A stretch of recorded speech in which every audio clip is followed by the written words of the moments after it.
vraiment qui ont essuyé vraiment beaucoup de critiques. Qu'est-ce que vous en pensez? Je parle bien sûr de Madjiguène par exemple. Bon, Madjiguène, on l'attendait complètement. Madjiguène, on l'attendait, c'était, voilà, je peux dire que c'était la joueuse la plus expérimentée avec Yacine et Aïcha Mathilde. Ouais, c'était les 4 joueuses les plus expérimentées. Bon, Aïcha Mathilde, on peut comprendre, le coach ne l'a pas tellement utilisé, mais Madjiguène, c'était la joueuse qu'on attendait le plus dans cet Afro-Basket. Bon, pourvu que ce qu'elle a montré ici au niveau du WBL qu'on avait organisé ici avec l'AS Ville de Dakar, elle a très bien joué. Donc voilà, qu'est-ce qui ne va pas, qu'est-ce qui n'a pas été, c'était quoi le problème? Et sur le plan mental, est-ce qu'on avait un préparateur mental par rapport à cela? C'était la grande question qu'on doit se poser. Non, mais je vais sortir du plateau. Hein. Mais devenez quoi? En 4 Afro-Basket, on a eu à avoir 4 coachs. Maintenant, quel sera l'avenir du coach? Est-ce qu'il faut la continuité ou bien le changement, ou bien c'est à lui de démissionner? Bon, à vrai dire, le coach a échoué. Donc c'est à lui de démissionner. On lui avait donné, bon, comme objectif d'aller reconquérir le titre. Donc on ne l'a pas reconquéri, on n'est pas sur le podium, on est au pied du podium. Donc maintenant... Et pour la stabilité de l'équipe, est-ce qu'il ne faudrait pas le laisser ici, continuer avec lui? Mais on ne peut pas laisser un coach qui n'est pas là, qui n'est là qu'un mois avant telle ou telle compétition. Donc il y a ça aussi. C'est pour avoir quelque chose, il faudra travailler sur la petite catégorie. Commencer avec ça, au moins essayer de détecter sur le championnat, comme font les Français avec des pôles de développement qu'on va mettre sur place. Par exemple, on va dire l'axe nord, l'axe centre et l'axe sud, on va mettre des pôles de développement qu'on va essayer de développer. Chaque pôle aura 12 ou 15 garçons et filles qu'on va essayer de préparer. Maintenant, se projeter d'ici 4 ans, on va faire ceci, on va faire cela. D'ici 4 ans, l'objectif d'ici 4 ans, c'est de sortir sur les phases de poule. Maintenant, l'objectif d'ici 6 ans, c'est d'être demi-finaliste. L'objectif d'ici 8 ans, c'est de reconquérir le titre. Mais à quoi sert? Non, mais c'est ça la vision, Elamine. Oui. C'est ça la stratégie, c'est ça la vision. Parce que là, aujourd'hui, pour toutes les disciplines sportives. Vous avez l'académie, vous avez l'académie de Gorgui à Kébémer, vous avez par exemple Guédiawaye Basket Academy. Vous avez plusieurs académies au Sénégal, mais au moment où on doit aller jouer les grandes compétitions majeures, on ne sent pas, par exemple chez les filles, que ces joueuses proviennent de ces académies et qui intègrent l'équipe nationale. Pourtant, chez les hommes, on voit par exemple un joueur qui nous vient pas de site académie, mais de l'académie qui est à Sali, comment ça s'appelle plus NBA Academy, par exemple, le Babacar Sané, qui a joué à la NBA et qui est au niveau de l'équipe nationale du Sénégal. Il a joué lors de la balle. Exactement, donc il vient de l'NBA Academy, il a été formé sur place. Aujourd'hui, au niveau de la formation, est-ce qu'il y a quand même ce suivi entre les académies et les équipes nationales? Il y a ça aussi, vous savez. Maintenant, qu'est-ce qu'il faut essayer de faire avec chez les garçons? Il y a moins de problèmes que chez les filles. Parce que chez les garçons, il y a cette relève qui vient de petit à petit. Donc le championnat est trop relevé avec la BL. Donc les présidents de clubs sont en train d'investir pour au moins aller à la BL. Donc ça c'est une excellente chose. Maintenant, le seul problème au Sénégal, c'est chez les filles. C'est chez les filles. Donc, comment faire pour au moins essayer d'avoir quelque chose d'ici 10 ans? Ouais, je vais vous donner l'exemple. Dans les années 80 ou bien dans les années 60, moi, mon père fut sélectionneur adjoint de l'équipe nationale. On n'avait pas de joueuses qui venaient de la France ou bien d'autres pays maghrébiens. Donc, on n'avait que la base locale qui faisait effet par rapport aux Afro-Basket. Qu'est-ce qui nous a donné cette satisfaction? Mais on n'avait pas de naturalisé. Pourquoi aller prendre Sierra? Donc, si on prend Sierra pour l'amener ici en équipe nationale, donc nous, les formateurs, on ne travaille pas. Donc, ceci dit qu'on ne travaille pas. On n'est pas en mesure de faire sortir des Sierra ou bien des Sierra ou bien des joueuses comme Marie-Jeannès. Mais prenez le cas de Aminata Ndong, qui est à l'AS Ville de Dakar. Elle provient d'où? De GBA, Guédiawaye Basket Academy. Donc, c'est ça le problème. Donc, maintenant, qu'est-ce qu'il faut faire? Il faudra essayer de mettre quelque chose qui est là, au moins de travailler, de dire, d'ici 10 ans, on va reconquérir le titre. Et pourtant, on a toujours produit de vrais talents dans le basket local. regardez, c'est le cas de Ndaïsien qui était à l'IGB, n'est-ce pas? Les frères, les sœurs, la Maïga du Mali, elles ont été formées ici à l'UCAD. Au niveau Si, aussi. Si, c'est Mamarissi. Mamarissi. Ouais.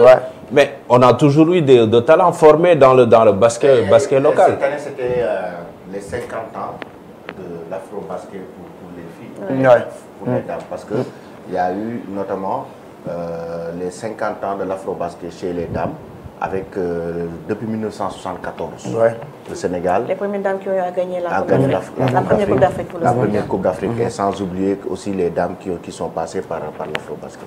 Mais est-ce que Mamba Timbeng est une fois sortie pour aller jouer à l'étranger?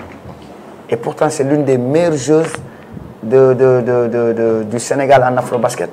Donc, pourquoi aller puiser de l'autre part? Moi, c'est ça qui me dérange, franchement. Moi, c'est ça qui me dérange. Qu'on essaie de mettre quelque chose sur place, au moins essayer de travailler dans la continuité pour au moins essayer d'avoir quelque chose. Mais coach, tout à l'heure, vous avez dit pourquoi aller chercher Ciara.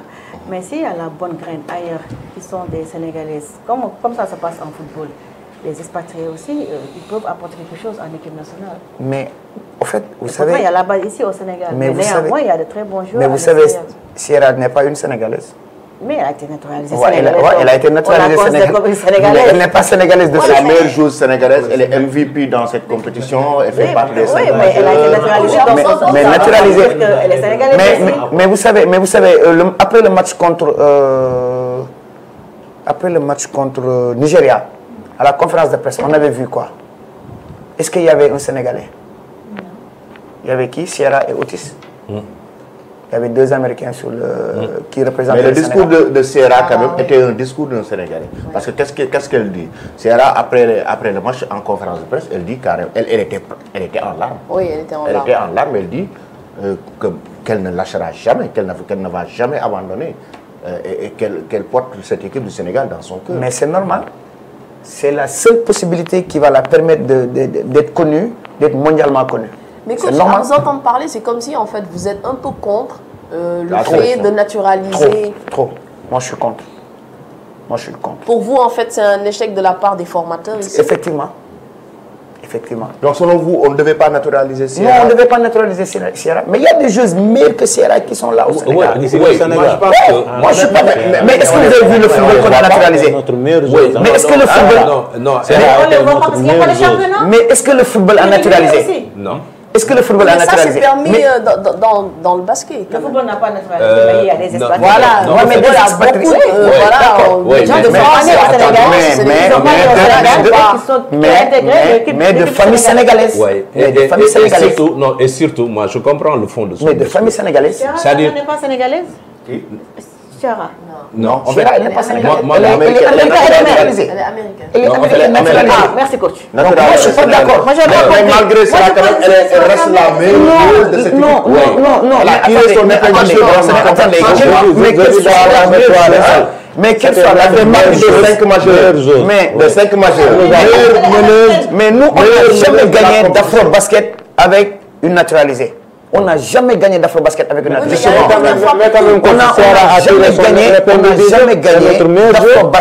On n'a jamais gagné. Les 11 titres n'ont jamais été gagnés avec un coach étranger. Justement, en 1974, c'était avec la génération de Nafissatou Diagne, Ndeylo, Awadja, Amélie Lopez. Je sais que Amélie Lopez, oui. Je sais que tu ne le savais pas, mais la mère de Barthélémy Diaz a été capitaine de l'équipe. Effectivement, je sais. Même la famille Savary aussi. Il y avait qui comme coach? Il y avait qui comme coach? Comme coach, il y avait Bonaventure Carvalho. C'était mon père était son adjoint. Exactement. Bonaventure Carvalho est le premier coach de l'équipe nationale de basket. Moi, je savais. Non, on savait. On a même eu le documentaire qu'on avait publié dans Boussou Matinal la semaine dernière. Donc, après 1974, il y a le titre en 1979. Ouais. Après, il y a le titre en 1981. Donc, avec la génération de Koumba Dikel Diawara, Aminata Diagne, Ndeye Assoussar, Nafissatou Diagne, Fatou Kiné Ndiaye. Et les Lions ont été champions d'Afrique en 90 aussi. Avec la génération de Assou Ndiaye, Adama Diop, Mamati Meng, Aïssatou Gueye, Konyal Djen, Fatou Ndiouk. Ensuite, il y a eu la génération de 93. Donc avec Marie Dior, Morika Fall, Amikan, Ndaye Fatou Cissé, Khady Diop, Ndaye Mbodj, Adama Diakhaté. Ensuite, elles ont été reçues par le président Abdou Diouf au palais en 1997 après le sacre. Ça, c'était la génération de Khady Diop, Awa Gueye, Aïda Ndong, Amikan, Antassi, Yamalo, Ndak Gueye, Mamati Meng aussi faisaient partie de cette génération. Ensuite, en 2000, il y avait aussi le Sénégal qui était sacre, tout comme en 2009. Ça, quand même, en 2009, c'est le basket commence la renaissance aussi, avec la génération Koumba Sarr, Ndaye Sène, Awa Gueye, Fatih Dieng, Mam Jojo Diouf, Aya Traoré, et avec le coach Tafa Gueye. Donc, c'est la même chose en 2015. Et depuis 2015, le Sénégal court derrière cette ligue. 2015, on avait Assou, meilleure marqueuse, meilleure scoreuse de l'histoire de l'Afro-Basket, MVP de l'Afro-Basket, meilleure joueuse. Donc, Aya Traoré, Ndaye Sène, Jojo, Ramata Dao, Oumou Khairi. C'était une excellente génération qui a perdu malheureusement face au Nigeria en 2017. En 2019. En 2017 au Sénégal, au Bamako. Au Bamako d'abord en 2017. 2019. Ici au Sénégal. 2021, 2023. Mais maintenant, comment faire pour briser carrément, arrêter vraiment cette hégémonie nigériane quand même? Vous savez, il faudrait que, comme je vous avais dit tout à l'heure, il faudra mettre un plan de travail qu'on va mettre avec le coach, ou bien soit avec la direction technique, mettre sur place, qu'on puisse définir les rôles le plus rapidement possible. Peut-être dans un mois ou bien dans 2 mois, on ira à la qualification des mondiaux. Maintenant, prendre un coach, commencer à préparer cette qualification dès à présent. Au moins essayer d'aller préparer cette qualification et d'aller jouer en guise de préparation de l'Afro-Basket de 2027. Maintenant, après cela, au moins essayer de jouer des tournois, organiser des tournois, aller jouer avec la France, comme le font les garçons. On ne peut pas gagner cette Coupe d'Afrique chez les filles, avoir 2 matchs amicaux. Mali et Soudan. On n'a eu que 2 matchs amicaux. Est-ce que le coach était en mesure de préparer cet Afro-Basket avec 2 matchs amicaux? Mais Sam, le Nigeria a eu beaucoup de joueurs naturalisés par contre, coach. D'accord, mais ils ont la formation aussi. Mais ils ont la